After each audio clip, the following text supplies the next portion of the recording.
Hi student, welcome to the state cop IAS academy. ನಾವು ಕೆಳಗೆ 2 ವಿಡಿಯೋದಲ್ಲಿ ನೋಡಿದ ಹಾಗೆ 2016 ಲ್ಯಾಂಡ್ ಸರ್ವೆ ಏನು ಓಲ್ಡ್ ಇಯರ್ ಕ್ವಶನ್ಸ್ ಕೇಳಿದಾರಲ್ಲ ಅದನ್ನ ಡಿಸ್ಕಷನ್ ಮಾಡ್ತಿದ್ವಿ. ಫಸ್ಟ್ ವಿಡಿಯೋದಲ್ಲಿ ಪಾಲಿಟಿ ನಾವು ಡಿಸ್ಕಸ್ ಮಾಡಿದ್ದೀವಿ. ಸೆಕೆಂಡ್ ವಿಡಿಯೋದಲ್ಲಿ ಜಿಯೋಗ್ರಫಿ ಕ್ವಶನ್ಸ್ ಏನೇನು ಕೇಳಿದಾರಲ್ಲ ಡಿಸ್ಕಸ್ ಮಾಡಿದ್ವಿ. ಇವಾಗ ಥರ್ಡ್ ವಿಡಿಯೋ, ಇದರಲ್ಲಿ ಸೈನ್ಸ್ ಅಂಡ್ ಟೆಕ್ನಾಲಜಿ. ಓಕೆನಾ? ಅಂದ್ರೆ ಯಾಕೆ ನಾನು ಸೈನ್ಸ್ ಅಂಡ್ ಟೆಕ್ನಾಲಜಿ ಇಂಪಾರ್ಟೆನ್ಸ್ ಕೊಡ್ತಾ ಇದ್ದೀನಿ ಅಂದ್ರೆ, ನೀವು ಇಲ್ಲಿ ನಾನು ಫಸ್ಟ್ ವಿಡಿಯೋದಲ್ಲಿ ಹೇಳಿದಾಗ 2016 ಮತ್ತು 17 ಏನು ಅನಲೈಸ್ ಮಾಡಿದ್ವಲ್ಲ ಕ್ವಶನ್ ಬೇಕಲ್ಲಿ, ಅದರಲ್ಲಿ ಜಾಸ್ತಿ ವೇಟೇಜು ಮೆಂಟಲ್ ಎಬಿಲಿಟಿ ಮತ್ತು ಸೈನ್ಸ್ ಅಂಡ್ ಟೆಕ್ ಇತ್ತು. ಸೈನ್ಸ್ ಅಂಡ್ ಟೆಕ್ನಾಲಜಿಗೆ ಏನು ಮಾಡಬೇಕು ಅಂದ್ರೆ, ನೀವು NCERT ರೆಫರ್ ಮಾಡಿ. 6 to 12 ಏನು NCERT ಇದೆಯಲ್ಲ, 10th NCERT ಇದೆಯಲ್ಲ, ಇದನ್ನ ಕರೆಕ್ಟಾಗಿ ಓದ್ಕೊಂತ ಮಲ್ಟಿಪಲ್ ರಿವೈಸ್ ಮಾಡಿದ್ರೆ ಕಾನ್ಸೆಪ್ಟ್ ಅಂಡರ್ಸ್ಟ್ಯಾಂಡ್ ಮಾಡ್ಕೊಳ್ಬೇಕಾಗತ್ತೆ. ಇದು ಸೈನ್ಸ್ ಅಲ್ವಾ, ಸೊ ಅದಕ್ಕೆ ಖಾಲಿ ಮಗಪ್ ಮಾಡೋದ್ರಿಂದ ನಿಮ್ಗೆ ಯೂಸ್ ಆಗಲ್ಲ. You have to understand the concept as well. ಓಕೆನಾ? ಕರೆಕ್ಟಾಗಿ ರೆಫರ್ ಮಾಡಿದ್ರೆ ಇವನ್ 11th to 12th ಅಲ್ಲಿ ಸಮ್ ಚಾಪ್ಟರ್ ಮಾತ್ರ ಇಂಪಾರ್ಟೆಂಟ್ ಆಗಿರುತ್ತೆ, ಎಸ್ಪೆಷಲಿ ಬಯಾಲಜಿ ಪರ್ಸ್ಪೆಕ್ಟಿವ್ ಇಂದ ಅಂತ ಚಾಪ್ಟರ್ನ ಮಾತ್ರ ಓದಿ. ಓಕೆನಾ? ಇದಿಷ್ಟು ಕರೆಕ್ಟಾಗಿ ನೀವು ಕವರ್ ಮಾಡ್ಕೊಂಡ್ರೆ ಸೈನ್ಸ್ ಅಂಡ್ ಟೆಕ್ನಾಲಜಿನ ಪಾರ್ಟನ್ನ ನೀವು ಈಸಿಯಾಗಿ ಟ್ಯಾಕಲ್ ಮಾಡ್ಬೋದು ರಿಯಲ್ ಎಕ್ಸಾಮ್ ಅಲ್ಲಿ. ಇದ್ರ ಜೊತೆಗೆ ಉಳಿದಿದ್ದ KPSC ಎಕ್ಸಾಮ್ದು ಏನು ಓಲ್ಡ್ ಇಯರ್ ಕ್ವಶನ್ ಪೇಪರ್ ಇರುತ್ತಲ್ವಾ, something PSI, PDO, village accountant, some other C group, ಅಲ್ಲೇನು ಯಾವ ಥರ ಕ್ವಶನ್ಸ್ ಕೇಳಿದ್ದಾರೆ, ವೇರಿಯಸ್ ಸೈನ್ಸ್ ಅಂಡ್ ಕ್ವಶನ್ನ ಡೈರೆಕ್ಟ್ಲಿ ಇಂಡೈರೆಕ್ಟ್ಲಿ ಕ್ವಶನ್ಸ್ ರಿಪೀಟ್ ಆಗುತ್ತೆ. ಓಕೆನಾ? KPSC ಅಲ್ಲಿ ಅದಕ್ಕೆ ನೀವು ಪ್ರೀವಿಯಸ್ ಇಯರ್ ತುಂಬಾ ಇಂಪಾರ್ಟೆಂಟ್ ಆಗುತ್ತೆ. ಅದಕ್ಕೆ ಸ್ವಲ್ಪ ಡೀಟೇಲ್ ಆಗಿ ಅನಾಲಿಸಿಸ್ ಮಾಡಬೇಕಾಗತ್ತೆ. ಇದ್ರ ಜೊತೆಗೆ CDS ಎಕ್ಸಾಮ್ ಅಂತ ಒಂದು ಆಗುತ್ತೆ UPSC ಲೆವೆಲ್ ಇಂದ. ಓಕೆನಾ? ಇದರಲ್ಲಿ GS ಪೇಪರ್ ಅಲ್ಲಿ ಅವರು ಕೂಡ NCERT ಇಂದಾನೇ ಅರೌಂಡ್ 120 to 30 ಕ್ವಶನ್ಸ್ ಕೇಳ್ತಾರೆ. ಸೇಮ್ ಸ್ಟೇಟ್ ಲೆವೆಲ್ಗೆ ಏನು ಕಾನ್ಸೆಪ್ಟ್ ಇದೆಯಲ್ಲ, ಕೆಲವೊಂದು ಬೇಸಿಕ್ ಫ್ಯಾಕ್ಟು ಕೇಳ್ತಾರೆ, ಕೆಲವೊಂದು ಕಾನ್ಸೆಪ್ಟ್ ಓರಿಯೆಂಟೆಡ್ ಕೇಳ್ತಾರೆ. ಆದಷ್ಟು CDS ಕ್ವಶನ್ ಪೇಪರ್ನು ಟ್ರೈ ಮಾಡಿ. ಅದು ಇಂಗ್ಲಿಷ್ ವರ್ಷನ್ ಇರುತ್ತೆ ಮತ್ತು ಹಿಂದಿ ವರ್ಷನ್ ಇರುತ್ತೆ. ಕನ್ನಡ ಮೀಡಿಯಂಗೆ ಸ್ಟೂಡೆಂಟ್ಸ್ ಸ್ವಲ್ಪ ಕಷ್ಟ ಆಗ್ಬೋದು, ಅಂದ್ರೆ ಇಂಗ್ಲಿಷ್ ವರ್ಷನ್ ಇರೋದ್ರಿಂದ. ಬಟ್ ನಾನು CDS ಪೇಪರ್ನ especially science and tech part ಅನ್ನ ಸಾಲ್ವ್ ಮಾಡ್ಲಿಕ್ಕೆ ಟ್ರೈ ಮಾಡ್ತೀನಿ ಈ ಚಾನಲ್ ಥ್ರೂ. ಓಕೆನಾ?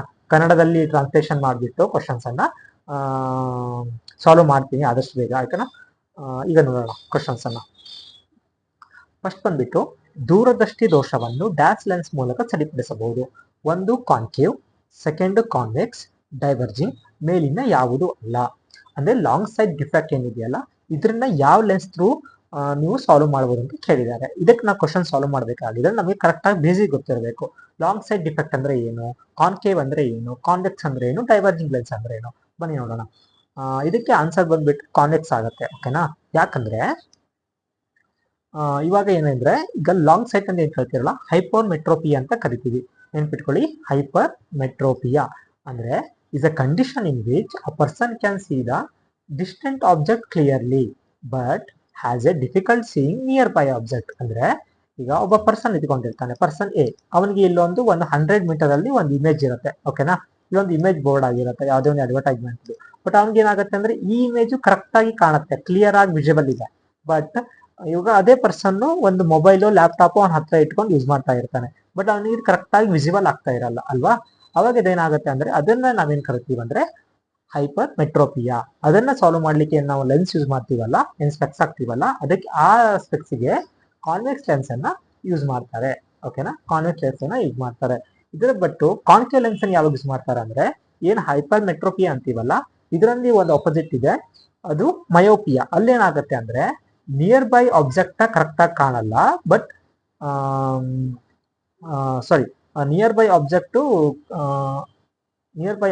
ಕರೆಕ್ಟ್ ಆಗಿ ಕಾಣುತ್ತೆ, ಬಟ್ ಲಾಂಗ್ ಡಿಸ್ಟೆನ್ಸ್ ಅಂದು ಕಾಣಲ್ಲ. ಓಕೆನಾ? ಅದು ಪ್ರಾಬ್ಲಮ್ ಆಗುತ್ತೆ. ಇದನ್ನ ನಾವು ವಾಟ್ ಈ ಕಾಲ್ಡ್ ಮೆಟ್ರೋಪಿಯಾ. ಓಕೆನಾ? ಇದಕ್ಕೆ ನಾವು ಏನ್ ಕರಿತೀವಿ ಅಂದ್ರೆ ಶಾರ್ಟ್ ಸೈಟ್ ಅಂತ ಕರಿತೀವಿ. ಅದ್ರ ಜೊತೆಗೆ ಇದಕ್ಕೆ ನಾವು ಅದು ಸಾಲ್ವ್ ಮಾಡ್ಲಿಕ್ಕೆ ಸ್ಪೆಕ್ಸ್ ಅಲ್ಲಿ ಕಾನ್ಕೇವ್ ಲೆನ್ಸ್ ಅನ್ನ ಯೂಸ್ ಮಾಡ್ತೀವಿ. ಡೈವರ್ಜಿಂಗ್ ಲೆನ್ಸ್ ಅದ್ರ ಸೇಮ್ ಹಾಗೇನೆ, ಅದು another name for the concave lens, again use for the myopia ಇಶ್ಯೂನ ಸಾಲ್ವ್ ಮಾಡ್ಲಿಕ್ಕೆ ನಾವು ಕಾನ್ಕೇವ್ ಲೆನ್ಸ್ ಅನ್ನು ಯೂಸ್ ಮಾಡ್ತೀವಿ, ಡೈವರ್ಜಿಂಗ್ ಲೆನ್ಸ್ ಅನ್ನು ಯೂಸ್ ಮಾಡ್ತೀವಿ. ಓಕೆನಾ? ನೆನ್ಪಿಟ್ಕೊಳ್ಳಿ. CNG ಅಂದರೇನು? Converted natural gas, conduced natural gas, conducted natural gas, compressed natural gas. ಇದು ನೀವು ಓದಿರ್ತೀರಾ ಆಲ್ಮೋಸ್ಟ್. ನ್ಯಾಚುರಲ್ ಗ್ಯಾಸ್ ಬಗ್ಗೆ ಈಸಿಯಾಗಿ ನೀವು ಕ್ವಶನ್ ಮಾಡ್ತೀರಿ, ಕಂಪ್ರೆಸ್ಡ್ ನ್ಯಾಚುರಲ್ ಗ್ಯಾಸ್. ಓಕೆನಾ? ಯೂರಿನ್ ಈಸ್ ಪ್ರೊಡ್ಯೂಸ್ಡ್ ಇನ್, ಇದು some basic part of the biology. ಇದೆಲ್ಲ ನೀವು NCERT ಓದ್ರೆ ಗೊತ್ತಾಗತ್ತೆ. ಬಟ್ ಇವಾಗ ಈ ತರ ಕ್ವಶನ್ಸ್ ಡೈರೆಕ್ಟ್ ಆಗಿ ಬರಲ್ಲ 2025 ಅಲ್ಲಿ, ಓಕೆನಾ. 2016 2025 ಅಲ್ಲಿ 9 ಇಯರ್ಸ್ ಗ್ಯಾಪ್ ಅಲ್ವಾ, ಇವಾಗ ಸ್ವಲ್ಪ ಇನ್ ಡೆಪ್ತ್ ಕೇಳ್ತಾರೆ. ಸೊ ಅದಕ್ಕೆ ನೀವು NCERT ನ ಕರೆಕ್ಟ್ ಆಗಿ ಅಂಡರ್ಸ್ಟ್ಯಾಂಡಿಂಗ್ ಮಾಡಿಕೊಂಡು ಅನಾಲಿಟಿಕ್ ಆಗಿ ಓದಿ, ಓಕೆನಾ. ಇದು ಕಿಡ್ನಿ ಅಂತ ನೀವು ಆನ್ಸರ್ ಮಾಡಿಬಿಡ್ತೀರಾ. The gas commonly known as a laughing gas. I think ಈ ಕ್ವಶನ್ ನೀವು ಆಲ್ಮೋಸ್ಟ್ ತುಂಬಾ ಕ್ವಶನ್ ಪೇಪರ್ ಅಲ್ಲಿ ನೋಡಿರ್ತೀರಾ. DSTA, PSI all those things ಅಲ್ವಾ, ಇದು ನಿಮ್ಗೆ ಗೊತ್ತಿರುತ್ತೆ ಅನ್ಕೊಳ್ತೀನಿ. ನೈಟ್ರಸ್ ಆಕ್ಸೈಡ್, ಓಕೆನಾ. ಕೆಮಿಕಲ್ ಫಾರ್ಮುಲಾ ಬಂದ್ಬಿಟ್ಟು N2O, ನೆನ್ಪಿಟ್ಕೊಳ್ಳಿ.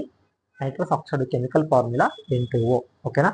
It is a colourless non flammable gas with slightly sweet odour and taste, ಓಕೆನಾ. ಇದು ತುಂಬಾ ಇಂಪಾರ್ಟೆಂಟ್, ಓಕೆನಾ. Next, who is the father of the geometry? ಇದು ನೀವು ಕೇಳಿರ್ತೀರಾ, ಯುಕ್ಲಿಡ್ ಅಲ್ವಾ. Energy can be converted from the one form to another, but all energy ends up as kinetic energy, heat energy, potential energy, chemical energy. ಶಕ್ತಿಯನ್ನು ಒಂದು ರೂಪದಿಂದ ಮತ್ತೊಂದಕ್ಕೆ ಪರಿವರ್ತಿಸಬಹುದು, ಆದರೆ ಎಲ್ಲ ಶಕ್ತಿ ಅಂತ್ಯಗೊಳ್ಳುವುದು ಡ್ಯಾಶ್ ಆಗಿ: ಚಲನ ಶಕ್ತಿಯಾಗಿ, ಅಂತಸ್ಥ ಶಕ್ತಿಯಾಗಿ, ಶಾಖ ಶಕ್ತಿಯಾಗಿ, ರಾಸಾಯನಿಕ ಶಕ್ತಿಯಾಗಿ. ಯಾವುದು ನೋಡಿ, ಹೀಟ್ ಎನರ್ಜಿ ಅಲ್ವಾ. ನೀವು ಇದೆಲ್ಲ ಬೇಸಿಕ್ NCERT ಅಲ್ಲಿ ಸಿಕ್ಬಿಡುತ್ತೆ ನಿಮಗೆ. ಈಸಿಯಾಗಿ ನೀವು ಓದಿದ್ರೆ, ಕರೆಕ್ಟಾಗಿ ರಿವೈಸ್ ಮಾಡಿದ್ರೆ, ಇನ್ನೂ ಟೈಮ್ ಇದೆ ಲ್ಯಾಂಡ್ ಸರ್ವೆ ಎಕ್ಸಾಮ್ಗೆ. ಯಾರ್ಯಾರು ಸೈನ್ಸ್ ಅಂಡ್ ಟೆಕ್ ಪಾರ್ಟ್ ಯಾರ್ಯಾರು ಕವರ್ ಮಾಡಿಲ್ಲಲ್ವಾ, ಇವಾಗಲೂ ಓದಿ. ಇವಾಗ 6 to 10 ಕರೆಕ್ಟಾಗಿ ಓದಿ ರಿವೈಸ್ ಮಾಡಿ ಒಂದು 3-4 ಟೈಮ್ಸ್, ಓಕೆನಾ. ಅವಾಗ ಪ್ರೀವಿಯಸ್ ಇಯರ್ ಕ್ವಶನ್ ಪೇಪರ್ ಬಿಡಿಸಿ, ಅವಾಗ ನಿಮ್ಮ ಕಾನ್ಫಿಡೆನ್ಸು ಬಿಲ್ಡ್ ಆಗುತ್ತೆ, ನಿಮ್ಮ ನಾಲೆಜು ಜಾಸ್ತಿ ಆಗುತ್ತೆ ಅಲ್ವಾ. ಕಾನ್ಸೆಪ್ಟ್ ಕ್ಲಾರಿಟಿ ಜಾಸ್ತಿ ಬರುತ್ತೆ ನೀವು ಓದಿದಾಗ, ಮತ್ತು ನೆನಪು ಉಳಿಯುತ್ತೆ. ಯಾವ ಟೆಸ್ಟ್ ಸೀರೀಸ್ಗಿಂತ ನೀವು ಜಾಸ್ತಿ ಪ್ರೀವಿಯಸ್ ಇಯರ್ ಪೇಪರ್ ಬಿಡಿಸ್ತಾ ಹೋಗ್ತಿರಲ್ಲ, ಅವಾಗ ತುಂಬಾ ಹೆಲ್ಪ್ ಆಗುತ್ತೆ. ಜಸ್ಟ್ ಖಾಲಿ ಕ್ವಶನ್ ಆನ್ಸರ್ ನೋಡ್ಕೊಂಡು ಹೋದ್ರೆ ಆಗಿಲ್ಲ, ಯಾವ ತರ ಕೇಳಿದಾರೆ ಅಂತ ನೋಡ್ಬೇಕಾಗುತ್ತೆ. ಅದ್ರ ಜೊತೆಗೆ ನೀವು ಒಂದ್ಸಲ ಇದರಲ್ಲಿ ಆನ್ಸರು ಹೀಟ್ ಎನರ್ಜಿ ಅಂತ ಇರುತ್ತೆ ಅಲ್ವಾ, ಖಾಲಿ ಹೀಟ್ ಎನರ್ಜಿ ಆನ್ಸರು ಇದಕ್ಕೆ ಹಂಗೆ ನೋಡ್ಕೊಂಡು ಆದ್ರೆ ಆಗಿಲ್ಲ.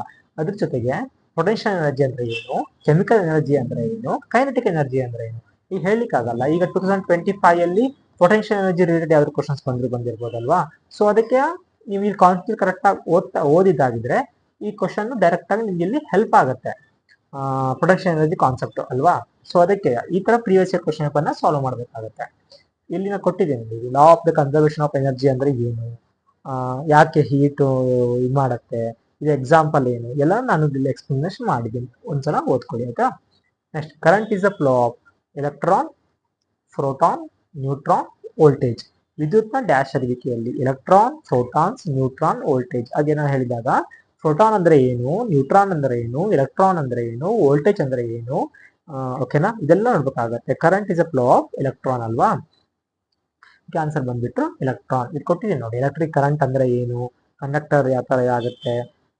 Electron is A loosely bounded in the metals, can move freely, the voltage is applied ಅಲ್ವಾ.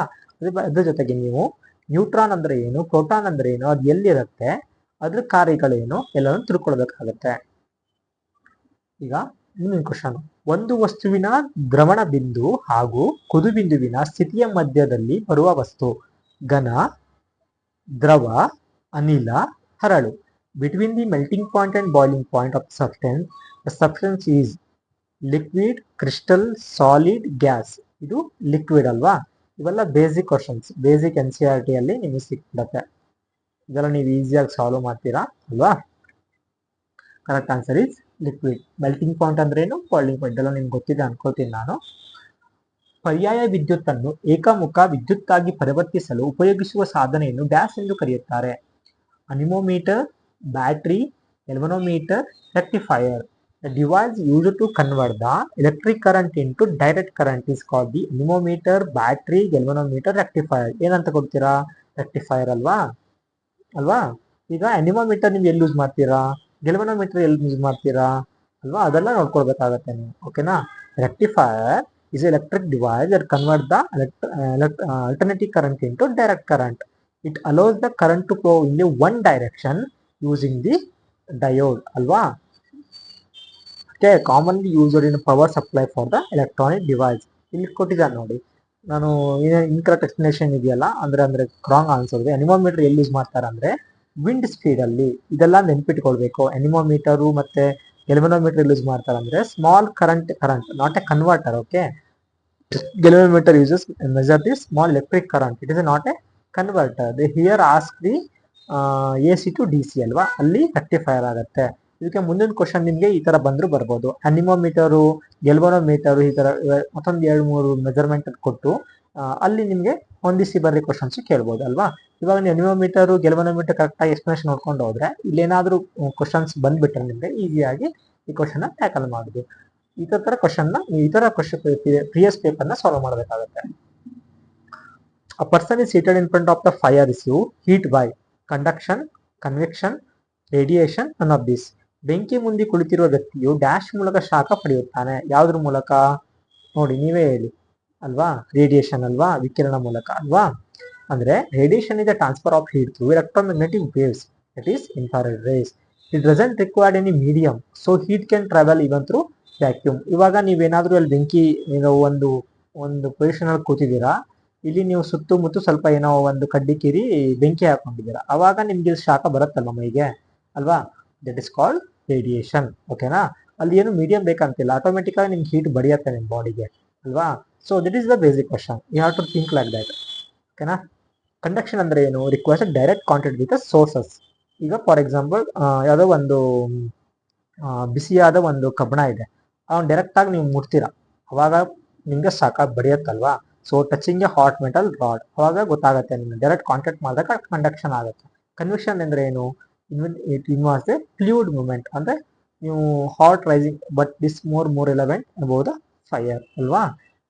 ಇದೆಲ್ಲ ನೀವು ಕರೆಕ್ಟಾಗಿ ನೆನ್ಪಿಟ್ಕೊಳ್ಬೇಕು. ಕನ್ವೆಕ್ಷನ್ ಅಂದ್ರೆ ಏನು, ಕಂಡಕ್ಷನ್ ಅಂದ್ರೆ ಏನು, ರೇಡಿಯೇಷನ್ ಅಂದ್ರೆ ಏನು, ಇವೆಲ್ಲ ನೀವು ಬೇಸಿಕ್ ಕಾನ್ಸೆಪ್ಟ್ ತಿಳ್ಕೊಂಡಿದ್ರೆ ಕ್ವಶನ್ ಆನ್ಸರ್ ಮಾಡ್ಬೋದು. Molecule with identical molecular formula but with different structural formula are called the isotopes. ಅಂದ್ರೆ ಏನು, ಐಸೋಮರ್ಸ್ ಅಂದ್ರೆ ಏನು, ಎಲೆಕ್ಟ್ರೋಡ್ ಅಂದ್ರೆ ಏನು, ಕಂಪೌಂಡ್ ಅಂದ್ರೆ ಏನು. ಅಭಿನ್ನವಾದ ಆಣ್ವಿಕ ಸೂತ್ರವನ್ನು ಹೊಂದಿರುವ ಅಣುಗಳು ವಿವಿಧ ರಚನಾ ಸೂತ್ರಗಳನ್ನು ಹೊಂದಿದ್ದರೆ ಅವುಗಳನ್ನು ಡ್ಯಾಶ್ ಎಂದು ಕರೆಯಲಾಗುತ್ತದೆ. ಐಸೋಟೋಪ್, ಐಸೋಮರ್ಗಳು, ಎಲೆಕ್ಟ್ರೋಡ್, ಕಂಪೌಂಡ್. ಯಾವುದು? ಐಸೋಮರ್ಸ್ ಅಲ್ವಾ.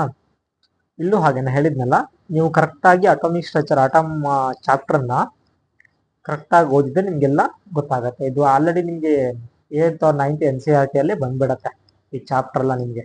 ಓಕೆನಾ? ಐಸೋಟೋಪ್ಸ್ ಅಂದ್ರೆ ಏನು, ಎಲೆಕ್ಟ್ರೋಡ್ ಅಂದ್ರೆ ಏನು, ಐಸೋಮರ್ಸ್ ಅಂದ್ರೆ ಏನು, ಕಂಪೌಂಡ್ ಅಂದ್ರೆ ಏನು, ಅವೆಲ್ಲ ನೀವು ಬೇಸಿಕ್ ಕರೆಕ್ಟಾಗಿ ತಿಳ್ಕೊಬೇಕಂತೇಳಿ ಕೊಟ್ಟಿದ್ದೀನಿ ನೋಡಿ. ಐಸೋಮರ್ಸ್ ಅಂದ್ರೆ ಏನು, ಐಸೋಟೋಪ್ಸ್ ಅಂದ್ರೆ ಏನು, ಎಲೆಕ್ಟ್ರೋಡ್ ಅಂದ್ರೆ, ಕಂಪೌಂಡ್ ಅಂದ್ರೆ ಏನು, ಇವೆಲ್ಲ ಎಕ್ಸ್ಪ್ಲನೇಷನ್ ಓದ್ಕೊಳ್ಳಿ ಆಯ್ತಾ.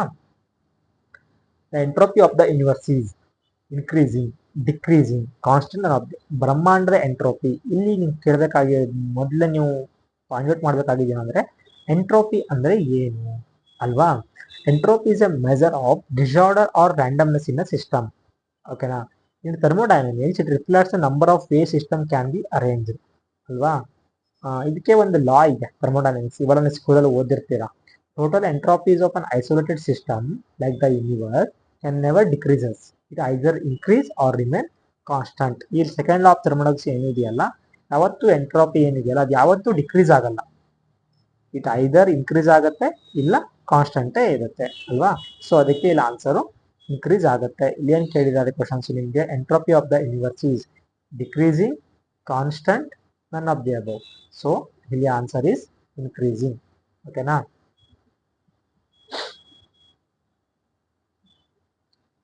ಈಗ DNA structure was first described by ಯಾರು? Foster, Robert Koch, Watson and Crick, Carlos Linnaeus. Watson and Crick ಅಲ್ವಾ. ಎಲ್ಲ ಎಕ್ಸ್ಪ್ಲನೇಷನ್ ಕೊಟ್ಟಿದ್ದೀನಿ ನೋಡಿ. ಫಾಸ್ಟರ್ ಯಾರು ಅಂದರೆ ಯಾರನ್ನ ಫೈಂಡ್ ಔಟ್ ಮಾಡ್ದ, ಏನೇನು ಫೈಂಡ್ ಔಟ್ ಮಾಡ್ದ, ರಾಬರ್ಟ್ ಕೋಚ್ ಏನೇನು ಫೈಂಡ್ ಔಟ್ ಮಾಡ್ದ, ಕ್ಯಾಲ್ರೋಸ್ ಲಿನಿಯಸ್ ಏನೇನು ಫೈಂಡ್ ಔಟ್ ಮಾಡ್ದ, ಎಲ್ಲ ಗೊತ್ತಿದೆ, ಇಟ್ಕೊಂಡು ಹೋಗಿ. ಓಕೆನಾ? ಜೇನುನೊಣಗಳ ತಳಿ ಸಂವರ್ಧನೆ ಮತ್ತು ನಿರ್ವಹಣೆಯನ್ನು ಡ್ಯಾಶ್ ಎನ್ನಲಾಗುತ್ತದೆ. Agriculture, ಸ್ಟೋಯಿಕಲ್ಚರ್, apiculture. ಓಕೆ, ಜೇನುನೊಣಗಳನ್ನ ಏನು ಸಾಕಿಸ್ತೀವಲ್ಲ ಅಂದ್ರೆ ಏನು ಬ್ರೀಡಿಂಗ್ ಮಾಡ್ತೀವಲ್ಲ ಅದನ್ನ ಏನಂತ ಕರೀತಾರೆ? ಎಪಿಕಲ್ಚರ್ ಅಲ್ವಾ. ಎಪಿಕಲ್ಚರ್ ಅಂದ್ರೆ ಏನು? Is a science and practice of the beekeeping. ಅಂದ್ರೆ ಬೀ ಕೀಪಿಂಗ್ ಏನ್ ಮಾಡ್ತೀವಲ್ಲ ಅಂದ್ರೆ ಜೇನುನೊಣ ಏನ್ ಸಾಕ್ತೀವಲ್ಲ ಆ ಪ್ರಾಕ್ಟೀಸ್ ಅನ್ನ ಎಪಿಕಲ್ಚರ್ ಅಂತ ಕರಿತೀವಿ ಅಲ್ವಾ. ಅಗ್ರಿಕಲ್ಚರ್ ಅಂದ್ರೆ ಏನು, ಅಲೈಡ್ ಕಲ್ಚರ್ ಅಂದ್ರೆ ಏನು, ಸಾಲ್ಟಿಕಲ್ಚರ್ ಅಂದ್ರೆ ಏನು. ಓಕೆನಾ? ಇದು ನೀವು ತಿಳ್ಕೊಳ್ಬೇಕಂತ ಡಿಫ್ರೆಂಟ್ ಟೈಪ್ ಆಫ್ ಏನ್ ಕಲ್ಚರ್ ಇದೆಯಲ್ಲ ಅದನ್ನ ಬೇಸಿಕ್ ಬುಕ್ ಅಲ್ಲಿ ಓದಿರ್ತೀರ. ಓಕೆನಾ? ಜೇನುನೊಣ ಸಾಕೋದನ್ನ ಎಪಿಕಲ್ಚರ್ ಅಂತ ಕರಿತೀವಿ. ಟೋಟಲಿ ಇಷ್ಟು ಕ್ವಶನ್ ನೋಡಿದ್ದೀನಿ ಸೈನ್ಸ್ ಆ್ಯಂಡ್ ಟೆಕ್ಕಲ್ಲಿ. ಇವಾಗ ಮುಂದಿನ ಕ್ವಶನ ನಾಳೆ ವಿಡಿಯೋದಲ್ಲಿ ನಾನು ನಿಮಗೆ ಎಕ್ಸ್ಪ್ಲನೇಷನ್ ಕೊಡ್ತೀನಿ, ಓಕೆನಾ. ಟೋಟಲಿ ಈಗ ಲ್ಯಾಂಡ್ ಸರ್ವೆ ಎಕ್ಸಾಮ್ದು ನೀವು ಓದ್ತಾ ಇದ್ದೀರಾ ಅನ್ಕೋತೀನಿ, ಬಟ್ ಇನ್ನೂ ಡೇಟ್ ಇನ್ನೂ ಅಡ್ವಾನ್ಸ್ ಆಗಿಲ್ಲ, KPSC ಕ್ಲಾರಿಫೈ ಬಂದಿಲ್ಲ. ಮುಂದೆ ನೋಡೋಣ, ಪ್ರಾಬಬ್ಲಿ ಜೂನ್ ಆರ್ ಜುಲೈ ಯಾವ್ದಾದ್ರು ಮಂತಲ್ಲಿ ಎಕ್ಸಾಮ್ ಆಗ್ಬೋದು. ಬಟ್ ಚೆನ್ನಾಗಿ ಓದ್ಕೊಳ್ಳಿ. ಎಕ್ಸಾಮ್ ಪೋಸ್ಟ್ಪೋನ್ ಆಗಿದೆ ಅಂತ ಡಿಲೇ ಅಂದರೆ ಸ್ಟಡಿನ ಲ್ಯಾಗ್ ಮಾಡೋದೆಲ್ಲ ಮಾಡಬೇಡಿ, ಸೇಮ್ ಫ್ಲೋದಲ್ಲೇ ಓದಿ. KPSC ಅವ್ರಿಗೆ ಗೊತ್ತಲ್ಲ, any time they can announce the time table. So read well. Thank you.